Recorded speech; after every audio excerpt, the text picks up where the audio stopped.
Let's tear this LMF motor down and get it ready for boost.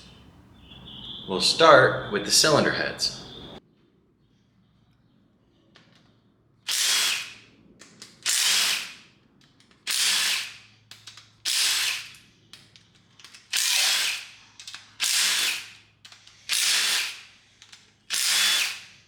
First we take the rockers, then the push rods. These push rods probably won't be going back in. We'll probably be using a set that comes with the cam. Do the same thing on the other bank.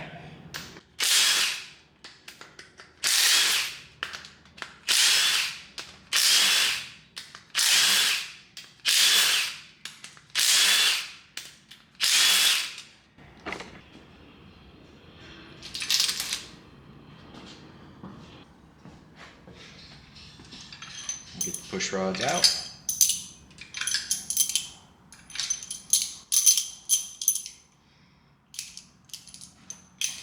And now we can take the heads off.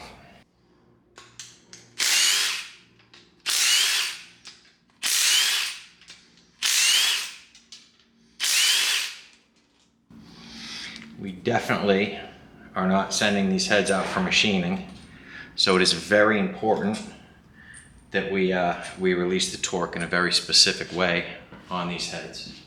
Just like I was explaining on the teardown of the failed LS2, when we set the torque, we start in the center and we grow out.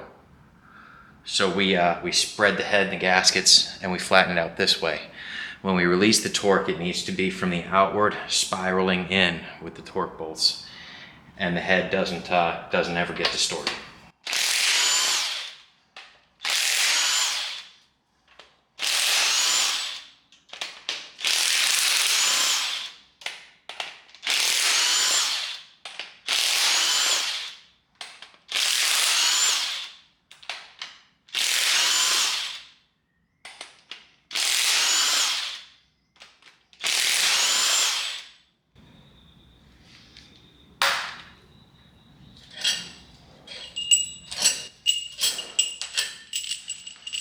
It's a shame these poor head bolts, they never got to see any action. They got torqued down once and they're going in the garbage. We have much better ARP 2000 going back together. It'd be interesting to see what's underneath these heads though. I mean, we already know, right? Beautiful, beautiful head.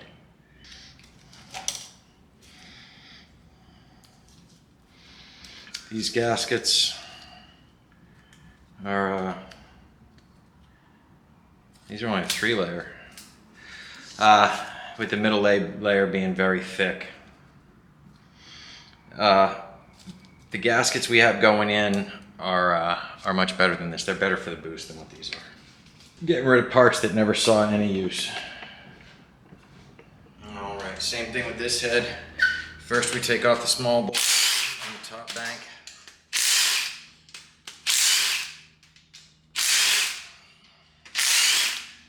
There's your little M8 hex 1.25 bolts.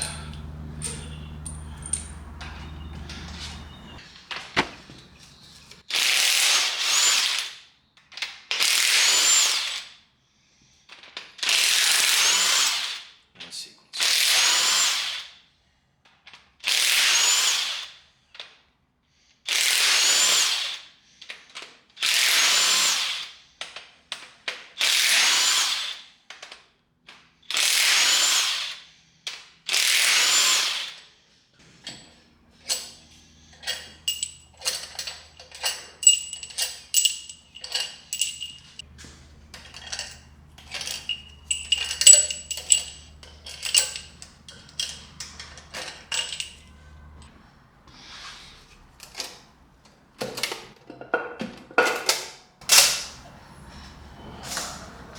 Okay. Same thing. Beautiful heads. Nice, clean, pretty. We want to remove the lifters and lifter trays.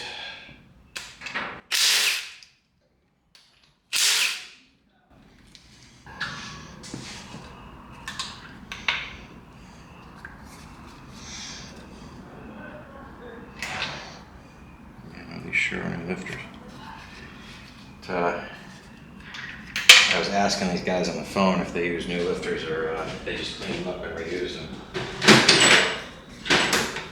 And they explained to me that they use new lifters.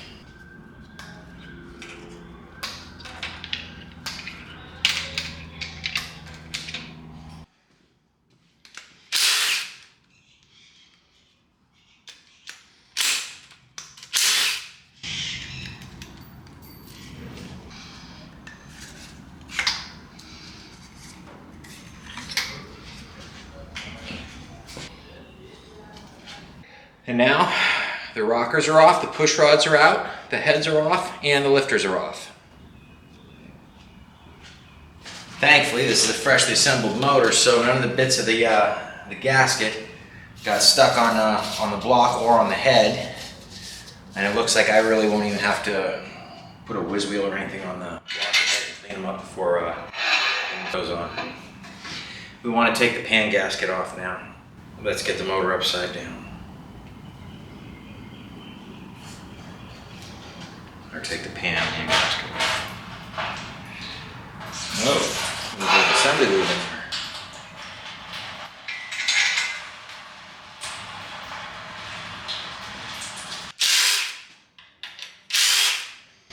This is a truck pan. Well, this goes in all the trucks.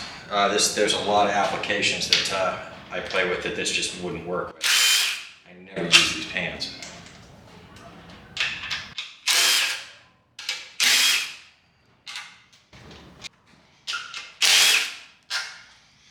It's better than what the Trailblazer had, though. This is a rear sump pan,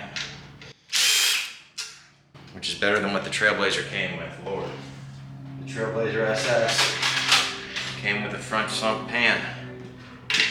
Terrible.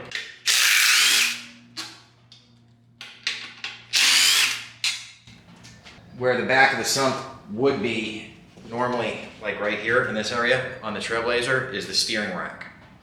So there's really only one oil pan that would fit with a rear sump, and that's for a C6 Corvette, which is like the shortest oil pan out of any of them.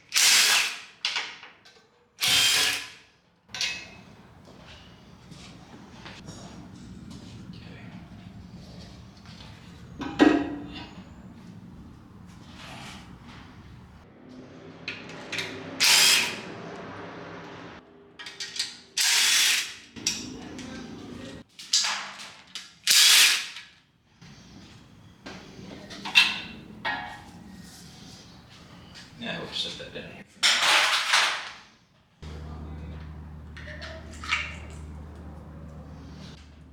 Now we can get it back over.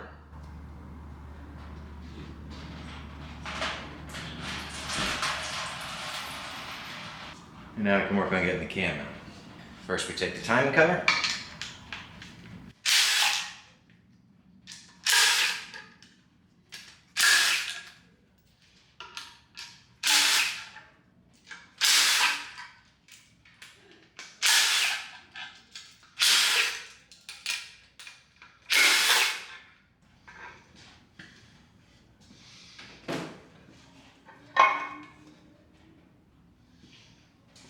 Then we take the oil pump.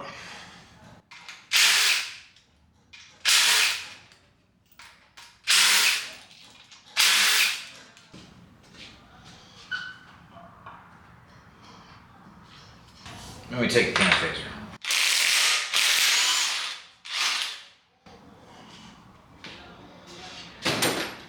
These camshafts have one bolt. GM moved to the one bolt camshaft design just to facilitate variable valve timing. Variable cam timing is pretty cool. Not with this cam though. Now, we're not going to use this timing chain guide on the way back. We're going to use LS2, LS3 style guide. So we're going to move this too. This style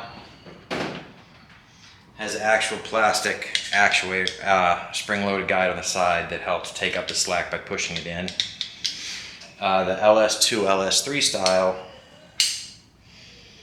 is just a plastic brick in this shape that has like this on both sides.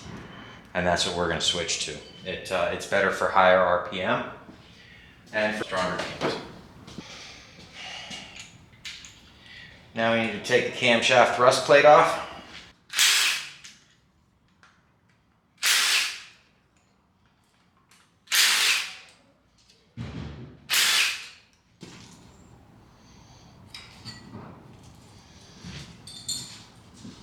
Then we're going to take our 1 bolt for the cam, we're going to put it back in there.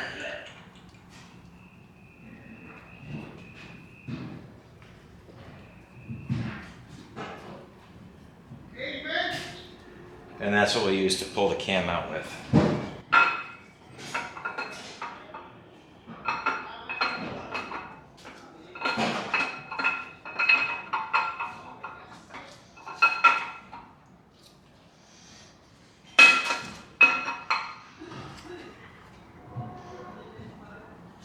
Bam. This cam is tiny for LMF. We'll set the cam down here. And that's pretty much it. This motor is now stripped down as far as it needs to be for what we're going to do to it. And that's it for the teardown. From here, it's time to build this motor back up. If we were going to run it on gas, then maybe we would also be popping out these pistons and trying to file the rings open a little bit and create a little bit more gap so you got a little bit more room for the rings to grow. Because we're going to run it on E85, we got no real need to be concerned with that at the boost levels we're going to. Even though we're going to go to like 15 or more PSI boost, the E85 will keep everything nice and cool inside the cylinders, and it should keep it from growing to that point. We're ready to go back together. We just got to stuff some parts in it, and the trip back together is going to take a little bit more time because we like to put a torque wrench on everything where we took it apart with the power tools.